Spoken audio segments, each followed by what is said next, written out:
Pascal Pouillet, bonjour. Bonjour Quentin. Alors je vais m'immiscer un peu dans votre vie privée, dans vos finances même. Alors un investissement personnel que vous avez fait, voilà, dont vous êtes plutôt fier. Quand j'ai rejoint le Crédit Coopératif, j'ai ouvert un livret Agir. Alors c'est surprenant, mais de se dire, tiens, on va avoir un livret qui a du sens, en se disant, mon argent, il va servir à une cause. Et un livret Agir, c'est quoi? Un livret A, un livret... C'est un livret qui est dans les comptes du Crédit Coopératif, mais qui est tracé, qui permet de se dire, tiens, je vais financer la transition environnementale, je vais financer l'accompagnement des personnes en difficulté, et donc mon argent va avoir un sens, et en fait, c'est quelque part tout ce qu'on essaie de faire ensemble.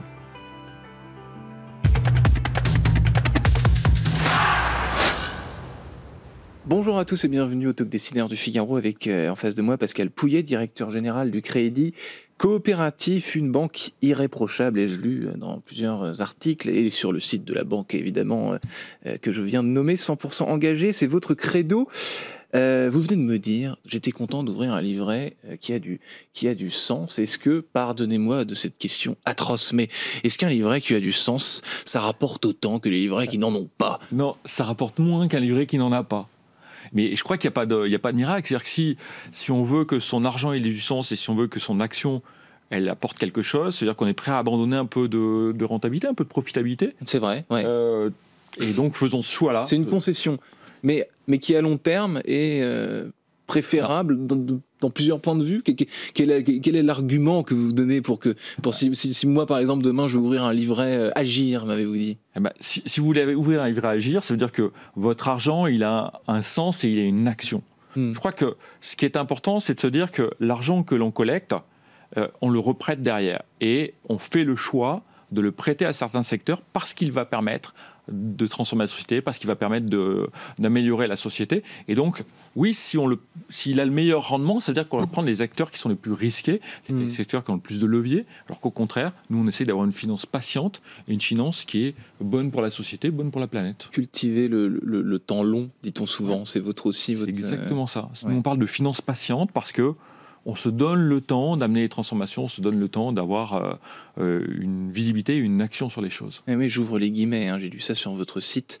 Son éthique lui fait refuser le recours aux paradis fiscaux. Par sa simple pratique de banquier à hauteur d'homme, le Crédit Coopératif réinvente chaque jour de nouvelles passerelles entre utopie et réalisme économique. J'ai trouvé cette phrase, j'ai trouvé belle. C'est ce que vous travaillez beaucoup là-dessus parce que, pardon, mais ma première question, est-ce que ça rapporte autant qu'un livret lambda?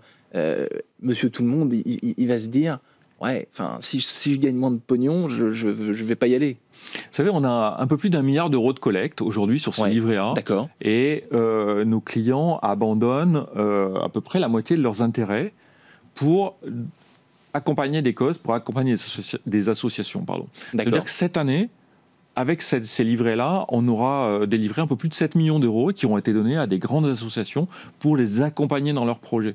Et je trouve que ça donne vraiment un sens à ce que l'on fait. Oui, une certaine fierté que vous avez décrite. Est-ce que vous êtes la seule banque, vous diriez, à faire ce que vous faites aujourd'hui?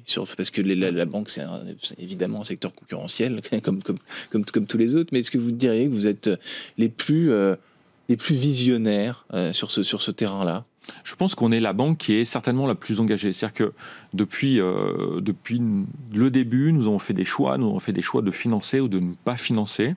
Ouais. Et nous avons fait le choix typiquement d'avoir un bilan qui est celui qui a la moindre d'émissions carbone parce que nous avons fait le choix de ne financer que des opérations qui ont le moins d'émissions carbone. Donc aujourd'hui, nous sommes au quart de la moyenne des autres banques. Donc je crois que c'est majeur. Et faire ce choix-là, ça veut dire que certains disent on est là pour financer toute l'activité. Et nous avons dit, nous sommes là pour financer certains secteurs que l'on choisit. Et de ce fait-là, on est une action et je pense qu'on est vraiment différenciant à ce niveau-là. Des secteurs que vous choisissez, mais qui sont amenés à évoluer au gré du temps, au gré de... Qui sont amenés à évoluer en fonction aussi des besoins de nos clients, en fonction des transitions qu'on accompagne, en fonction de l'environnement. Mais il y a des grands secteurs. On ne finance pas l'extraction pétrolière, on ne finance pas un certain nombre de secteurs comme ça. Il y a des no-go. Et on n'y va pas. Et on peut avoir tout. On n'y va pas. Ok. Donc l'éthique dont je parlais. Vous m'avez parlé du livret Agir. Combien de produits financiers vous proposez aujourd'hui? On propose globalement toute la gamme des produits financiers, donc des dépôts à vue, des comptes sur livret, des comptes à terme. On a des filiales qui s'appellent Ecofi, Sfin, qui ont des gammes qui sont labellisées, qui permettent d'avoir cette action-là. Et puis après, on a toute la gamme bancaire classique. On fait du financement. On a une banque, sinon, extrêmement classique. Mais on a un bilan qui est équilibré. Ce qu'on collecte, on le prête. Entendu. Est-ce que, alors surtout, non, pourquoi vous étiez l'homme de la situation il y a un peu plus d'un an pour gérer cela, pour gérer cette banque 100% engagée, je me répète. Pourquoi vous Il faudrait poser la question au conseil d'administration qui m'a nommé. Je crois que pour diriger une banque qui porte ces valeurs-là, il faut qu'elles aient une résonance personnelle. C'est-à-dire qu'il faut qu'on se sente fier de ce que l'on fait, qu'on partage ces valeurs-là et cet engagement-là. Je crois profondément, on a fait beaucoup de bashing bancaire en disant la banque, c'est pas un métier noble. Je crois que c'est vraiment un métier extrêmement noble. Si on se rappelle quelques temps en arrière, quelques décennies en arrière, si on n'avait pas de patrimoine, on ne pouvait pas acheter un bien, on ne pouvait pas acheter une maison, on ne pouvait pas acheter un appartement. Si on n'avait pas un patrimoine, si on n'avait pas un nom, on ne pouvait pas créer une entreprise. Qu'est-ce que permet la banque? La banque, elle permet la mobilité sociale. C'est un des acteurs de la mobilité sociale. Donc soit on peut le faire pour tout le monde, soit, et c'est ce que je pense, on peut favoriser un certain nombre de choses, favoriser un certain nombre d'actions. Et c'est en ce sens que moi, je suis très, très bien au crédit coopératif. Et c'est des valeurs qui me vont vraiment bien. Vous êtes très, très bien au crédit coopératif, mais avant cela, vous avez passé quelques années. Je crois que c'est même quelques décennies. Un euphémisme à la caisse d'épargne, notamment à plusieurs postes d'ailleurs. En région, donc vous avez toujours eu cette vision de la banque, comme vous voulez me dire, comme argument de mobilité sociale, comme passerelle de possibilités sociales. Quand je suis rentré, j'étais intéressé par la finance et ce que l'on pouvait faire. Moi, vous êtes ingénieur, vous? Je suis ingénieur, je viens du système d'information, et la banque, c'est des femmes, des hommes, et un peu d'un système d'information quand même. Donc je suis rentré par le système d'information, c'est notre outil au quotidien, et je me suis intéressé à ce qu'on faisait, la manière dont on le faisait, donc d'abord sur l'organisation, puis après en accompagnant les femmes, les hommes, la manière dont on rendait service à nos clients, dont on travaillait cette relation avec nos clients, puis après sur le développement. Et oui, quand on est en région, on est des acteurs régionaux, on porte un développement, on connaît les clients, on connaît ce qui se passe, on a une action et on voit ce que l'on peut financer. Et là, je suis national, puisqu'on a la seule banque coopérative nationale, et on a fait un choix de filière et on accompagne ces filières. Donc oui, je trouve qu'il y a un continuum et une vraie logique dans ça. Est-ce que vous diriez, pardon, j'enfonce peut-être une porte ouverte, mais est-ce que vous diriez qu'il y a un côté provincial de la banque, dans une certaine mesure? Il y a une relation des clients à leur banque provinciale et une relation parisienne, dans la mesure où j'ai l'impression qu'en province, dans les régions, l'agence bancaire est encore un lieu de... Pas une boulangerie, si vous voulez, mais comme un commerçant de proximité qu'on vient presque saluer, finalement. Alors que dans le tumulte de la ville, c'est moins le cas. Peut-être un peu, en tous les cas, je pense que la relation avec son conseiller bancaire, elle est importante. Elle est importante parce que il y a une relation humaine, il y a ce que l'on construit ensemble, et ce moment-là est important. Mais qu'on soit à Paris, qu'on soit en province, aujourd'hui, on fait 3 entretiens avec nos clients sur 4 à distance. Donc, mais se dire, tiens, si j'ai un projet plus important, je peux venir le voir. On va discuter et on va construire quelque chose ensemble. Je pense que c'est important. Mais là où je voulais vous emmener, c'est sur l'agence bancaire. Est-ce que Crédit Coopératif, l'agence bancaire physique et les femmes et les hommes qui y travaillent, qui y conseillent, c'est important dans votre modèle? Alors, on a 70 centres d'affaires en France. Donc, on est dans les grandes villes, dans les grandes préfectures. On en a une quinzaine en région parisienne. Je pense qu'on a construit un modèle qui est très résilient dans une évolution où on vient moins en agence. Parce que l'outil numérique, l'outil digital, il a changé la relation. Il est efficace. Ça fonctionne bien, etc.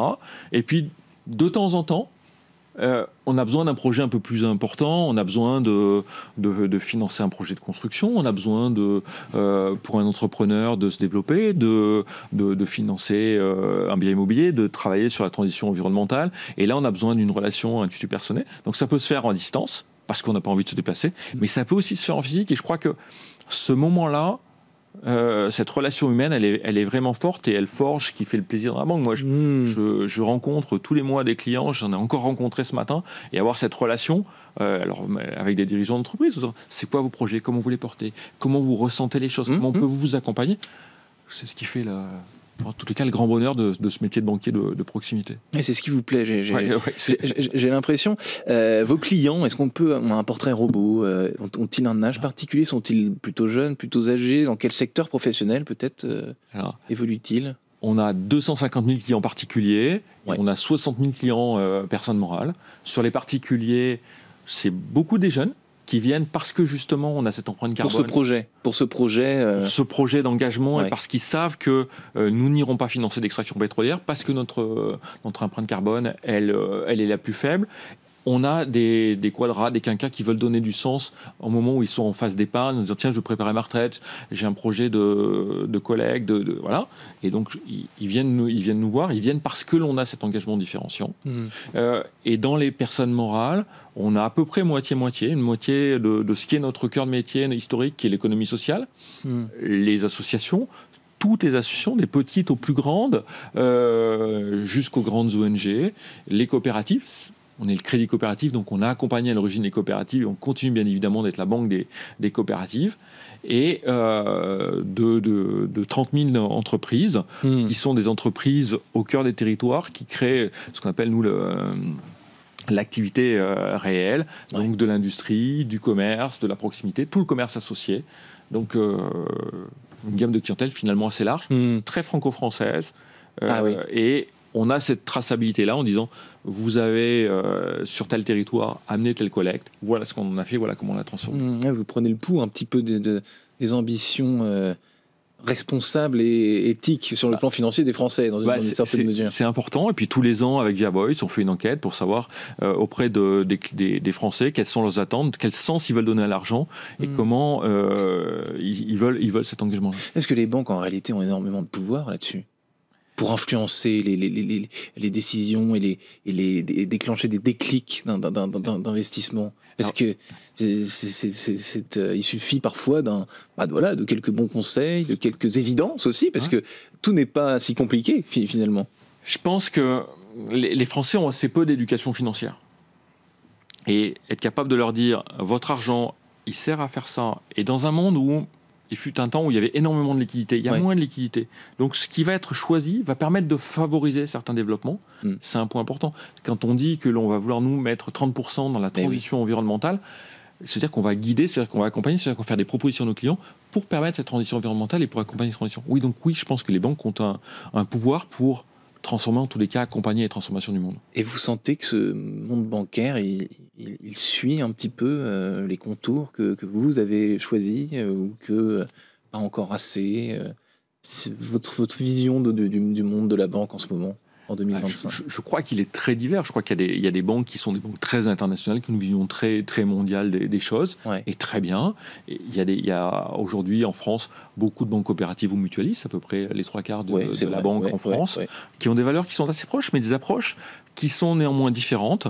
Je crois que sur notre secteur, on est aujourd'hui vraiment singulier et on veut marquer cela. On a interrogé nos sociétaires. Nous, c'est une banque coopérative, ça veut dire que quand on a travaillé sur nos orientations stratégiques, on a interrogé nos sociétaires, on en a 10 000 qui ont répondu en disant voilà ce qu'on voudrait que vous fassiez, etc. Et c'est vraiment important de se dire, finalement, ceux qui nous sont nos donneurs d'ordre, c'est nos sociétaires et on est là pour eux.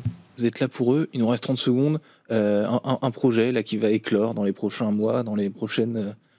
Un projet, on va accompagner toutes les entreprises qui ont des difficultés avec une autre vision de la banque judiciaire et en se disant comment on peut faciliter typiquement la survie, le développement des banques qui en ont besoin. Écoutez, Pascal Pouillet, directeur général du Crédit Coopératif, merci d'avoir répondu à mes questions sur ce plateau. Et donc, je vous dis, écoutez, à très bientôt. Merci beaucoup.